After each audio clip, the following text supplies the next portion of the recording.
चटकदार बाय मोहिनीमध्ये आपले सर्वांचे स्वागत आहे। गरमागरम रावस माशाची भाजी आणि भाकरी खाण्याची मजा अप्रतिम आहे आणि रावसाची भाजी अगदी झटपट होते, करायला अगदी सोपी आहे आणि खायला अगदी चविष्ट लागते।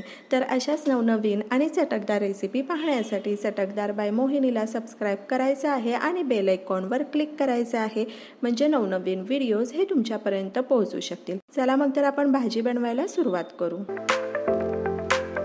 भाजी बनवण्याकरता या ठिकाणी आपण रावस मासा घेतलेला आहे।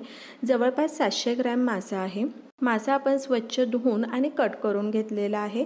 त्यामध्ये आपण 1 चमचा हळद घालायची आहे, अर्धा चमचा मिरची पावडर घालायची आहे आणि अर्धा चमचा मीठ घालायचं आहे आणि अर्धा चमचा कांदा लसूण मसाला घालायचा आहे आणि हे सर्व छान मिसळून घ्यायचं आहे।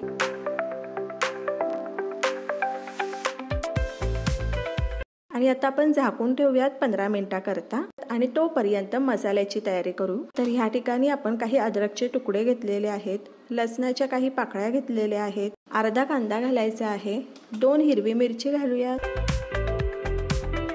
आणि 1 टोमॅटो घालायचा आहे, कोथिंबीर घालायची आहे आणि ह्या ठिकाणी आपण ओल्या खोबऱ्याचा वापर केलेला आहे। जवळपास 1 वाटी ओलं खोबरं ह्या ठिकाणी आपण वापरलेलं आहे आणि लाल मिरची वापरूयात 2 आणि अगदी 1 ते 2 चमचे पाणी घालूयात आणि हा मसाला छान बारीक वाटून घ्यायचा आहे।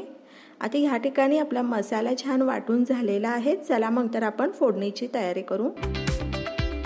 या ठिकाणी कढई गरम झालेली आहे, त्यामध्ये तेल घालायचं आहे, हिंग घालूयात आणि वाटलेला मसाला घालायचा आहे। तर माशाच्या भाजीसाठी शक्यतो तुम्ही ओल्या खोबऱ्याचाच वापर करा, त्यामुळे भाजी खूप छान लागते। मसाला आपण मध्यम आचेवर छान परतून घेणार आहोत। मसाला परतून झालेला आहे, तर 1 चमचा आपण हळद घालायची आहे, 1 चमचा मिरची पावडर घालूयात आणि 1 चमचा आपण घरचा मसाला घातलेला आहे। घरचा मसाला नसेल तर 1 चमचा तुम्ही गरम मसालाही वापरू शकता आणि कांदा लसूण मसाला घालायचा आहे 1 चमचा। छान मिसळून घ्यायचं आहे। मसाले तुमच्या आवडीनुसार तुम्ही कमी जास्त करू शकता। चवीनुसार मीठ घालूयात।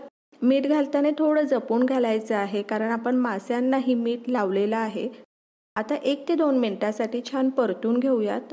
या ठिकाणी आपण कोकम घातलेला आहे, 1 चमचा जिरेपूड घातलेली आहे, 1 चमचा धना पावडर घातलेली आहे आणि हे सर्व छान मिसळून घ्यायचं आहे। आणि आता मासे घालायचे आहेत।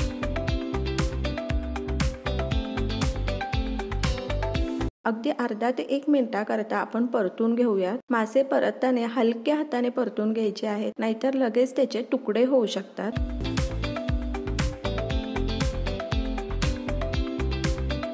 आणि आता पाणी घालूयात। तुम्हाला भाजी कितपत पातळ हवी त्यानुसार तुम्ही पाणी घालू शकता।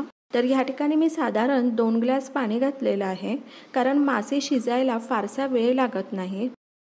फ्रेश कोथिंबीर घालूयात आणि अगदी 2 मिनिटांकरता वाफ काढायची आहे। या ठिकाणी 3 मिनिट झालेले आहेत, आपण झाकण काढूयात। आता भाजी झाकून ठेवायची गरज नाहीये, आपण ओपनलीच मंद आचेवर 7 ते 8 मिनिटांकरता भाजी छान उकळू देणार आहोत। आणि ह्या ठिकाणी आपण 2 चमचे गरम मसाला घातलेला आहे आणि मिसळून घ्यायचं आहे।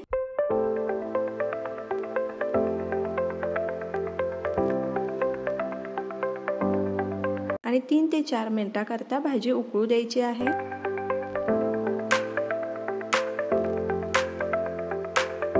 या ठिकाणी तुम्ही पाहू शकता भाजीला कलरही किती सुरेख आलेला आहे। आता जवळपास 4 मिनिटांकरता आपण भाजी छान उकळू दिलेली आहे आणि मासेही अगदी छान शिजलेले आहेत। आता आपण गॅस बंद करायचा आहे आणि ह्या ठिकाणी आपली रावस माशाची भाजी तयार आहे। ही भाजी अगदी झटपट तयार होते, भाकरी बरोबर अप्रतिम लागते, पोळी बरोबरही छान लागते आणि तांदळाच्या भाकरी बरोबर तर खूपच छान लागते। तर तुम्ही रावस माशाची भाजी अशा पद्धतीने करून पहा आणि मला सांगा कशी वाटली ते। आणि अशाच नवनवीन चटकदार रेसिपी पाहण्यासाठी चटकदार बाय मोहिनीला सबस्क्राइब करायचे आहे आणि बेल आयकॉनवर क्लिक करायचे आहे, म्हणजे नवनवीन व्हिडिओज हे तुमच्यापर्यंत पोहोचू शकतील। आणि वेळात वेळ काढून तुम्ही माझी ही रेसिपी पाहिली तर त्यासाठी तुमचे खूप खूप खूप धन्यवाद। पुन्हा भेटूया अशाच एका नवीन रेसिपी बरोबर।